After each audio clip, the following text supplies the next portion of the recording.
sudah ada di siapanya ini. Jadi yang kita baca dari hasil jenengan jelimet itu, tampang itu, cukup kita fokus pada hasil yang ini. Ini adalah dinamakan dengan R.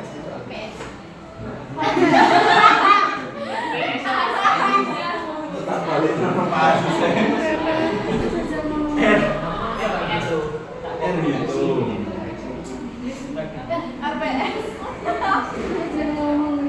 Apa-apa Mbak? Memang gitu. Tantangan saya ngajar.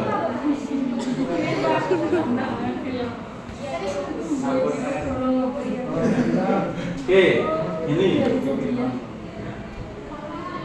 kan kita mau menghitung apakah pernyataan yang kita buat itu valid apa tidak. Sama menaku bisa besok. Nah, ketika kita sudah menghitung, ya, di sini kan keluar angka toh, SSI-nya. Nah, ini dinamakan R hitung. Sekarang kita coba input, hitungnya di atas pojok itu berapa? 0,6. Gak kelihatan Pak. 6.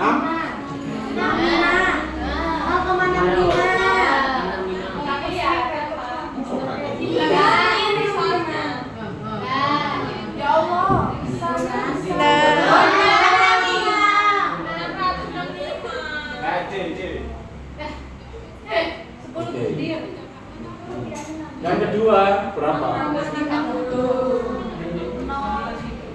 Yang ketiga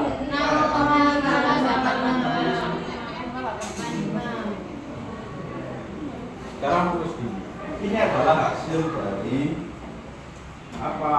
Butir-butir nilai-nilai dari kumpulan 3, 4 dan sebagainya itu. Oke. Nah, sekarang saya mau tanya, dikatakan valid dia itu manakala apa? Apa? Dia itu loh dikatakan dia valid manakala apa?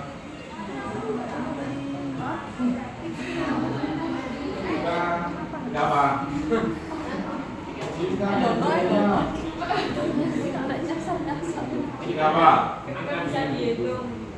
Oke, ketika R hitung ya, data itu dikatakan dia valid ketika apa? R hitung lebih besar dari R tabel. Sama yang harus ingat di sini R hitung, jenenge R hitung ya. Ini sih, sudah usah hitung sih. Coba kayak saya wis. Ini adalah R tabel. R tabel memang ada rumus, cuma sudah ada dan ini bisa kita gunakan. Ini sinkron dengan kemarin jenengan itu apa? Menentukan jumlah ceiling. 2 minggu yang lalu menentukan jumlah apa? Simpel. Menentukan jumlah ya. Maka di sini tinggal kita menghitung ya. Ini ada rumus sedikit Pak. Ini ke bawah ya. Jadi delongko ya bingung kamu. Fokus ke sini aja. Ini adalah total dari informan atau nilai populasi dan sebagainya. Semisal jenengan kemarin sudah ngitung ya. Oh, ketemu kilo. Ayo itu sudah ketemu orang berapa? 55. Oke, sekarang mulai. Kan kemarin ada rumusnya 55 toh. Oke.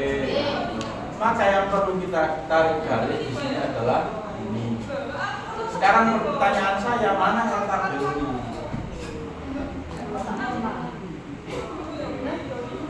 Di atas itu adalah tingkat dari tingkat signifikansi. Ya.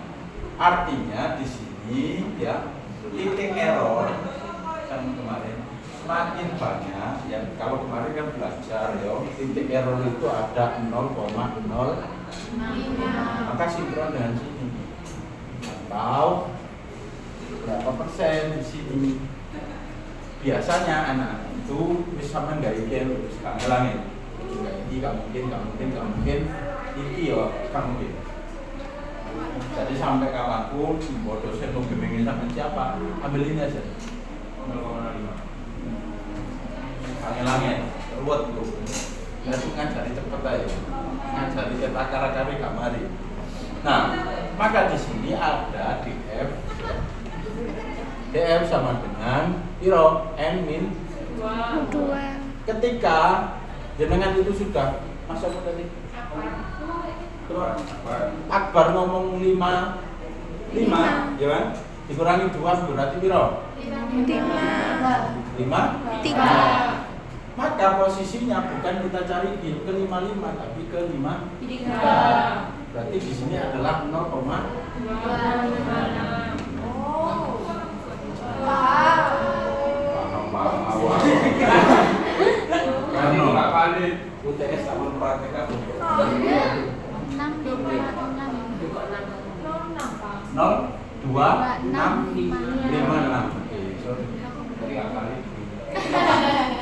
Oke ya. Di sini gini. Terus sekarang melihat satu aja. 0,26 sama 0,6. Ya. Ini valid apa tidak? Tidak. Enggak valid jawab. Karena R-nya kok enggak valid jawab? Ya valid. Valid. Kan lebih besar teko R tabel. Iya, R tabel.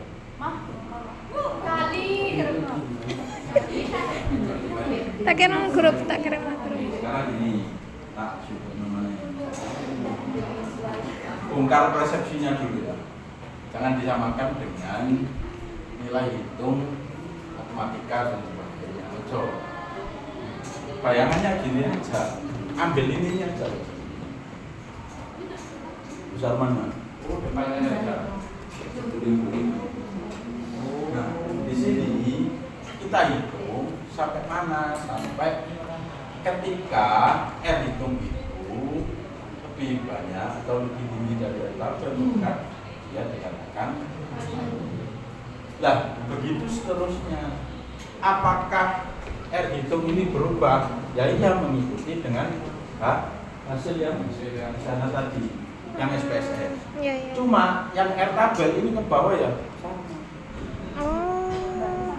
Jadi sama aja, tinggal kita minta yang coba sekarang kita masuk sini.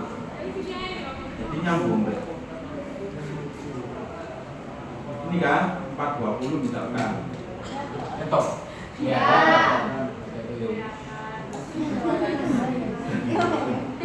Oke, saya tenang.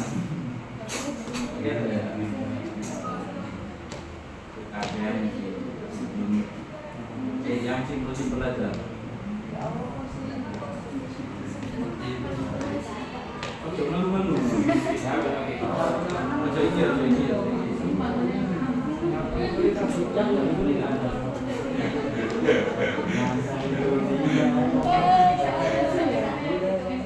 Allah, luar. Ini loh. Ini kan sudah ada toh. Maka kalau saya tanya sekarang, susun R tabel atau R hitungnya, maka sampean kan sudah bisa memindah ini toh, sesuai dengan bisa. Terus kemudian R tabelnya terserah ketentuan dari jenengan kemarin menentukan jumlah sen. Sampai sini nggak pahamnya di mana? Itu yang tadi dibuat perbandingan yang tabelnya itu masih ada paten tadi. Oke, ya. Halo, ini R tabel itu paten, saudara-saudari. Ya, ini sudah dihitung. Terus sini itu, sampai nggak perlu hitung. Tapi kalau mau menghitung sendiri ya iso. Nggak usah. Saya cari yang simpel. Tabelnya sudah saya share ke Siakat. Nanti sering-sering diupload, didapat. Nah, ke bawah ini misalkan contoh tadi 55 ya. Sekarang misalkan kita tentukan ya dengan rumus Rofin kemarin kita ketemu ada 50 atau 60 anak Pak. Maka ketika 60 anak ini yang diambil yang mana? 58. Oke. Berarti ada rumus min 2 tadi, perhatikan. Maka yang diambil bukan ini tapi 5.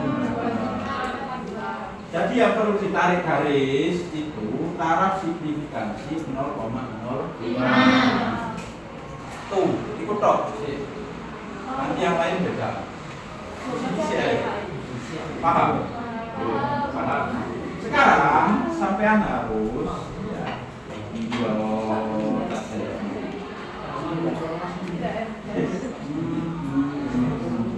nah ini maksudnya. Jadi ya Anda harus melihat atau menghitung seperti ini contoh aja. Gampang kok. Jadi hasil dengan tadi kan misalkan ketemu 0,265 ke bawah terus itu dinamakan R. Kalau R hitung adalah hasil dari R tabel. jenenge sampai ngitung. Eliminasi aja. Kalau R hitung itu berarti hasil saya ngitung sebentar ya. SPSS maksudnya. Ketika di sini coba perhatikan ini adalah contoh aja. Ya. Ketika jenengan tadi mau menyebarkan angket, ya, kenapa di R itu dia kok minus? Kenapa itu Pak? Mungkin karena jawaban dari teman-teman ya bisa jadi ngawur ya. Kedua, minus itu banyak yang ngisi satu, maka hasilnya tidak. Dan kemungkinan bisa dimungkinkan ada dua kemungkinan. Pertanyaannya sampai itu bulat ketika membuat pertanyaan kuesioner sehingga orang ngisi itu bingung. Kedua, memang tidak dilakukan oleh gurunya. Misalkan contoh, saya merasa paham SPSS, setuju tidak setuju, sangat tidak setuju, kansel maka ya pasti jawab saya tidak setuju mungkin. Nah, ini adalah gambaran dari beberapa uji validitas untuk menghitung beberapa. Jadi nanti ya di skripsi jenengan kita coba ya menghitung gini, item soalnya itu valid dan tidak. Ini tahapan 1. Nanti setelah UTS kita belajar menghitung regresi. Setelah itu sudah lulus. Bisa sudah. Ya beneran ini. Jadi maksud saya itu ngajarkan yang versi maksudnya dipakai untuk apa skripsi jas itu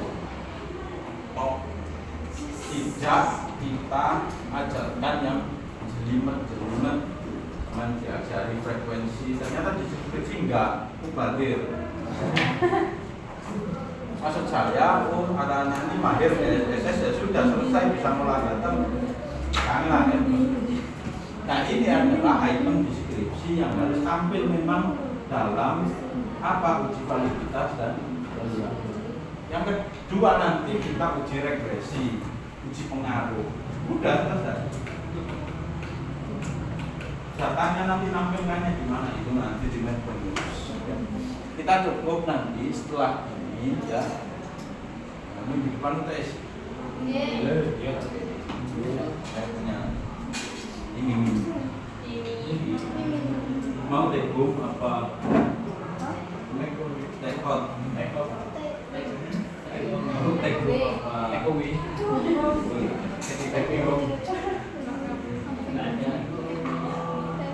Ini gini ya. Kita kembali lagi sekarang. biar tidak jadi pertanyaan dalam diri jenengan, di sini kan ada taraf signifikansi uji satu arah dan dua arah. Yo, link. Kapan kita harus menguji satu arah atau dua arah? Kita lihat bentuk dari judulnya. Ya, kalau judul itu mengandung dia itu ada hubungan, ya, maka maksudnya pada uji dua arah. Tapi jarang orang yang memperhatikan ini itu jarang.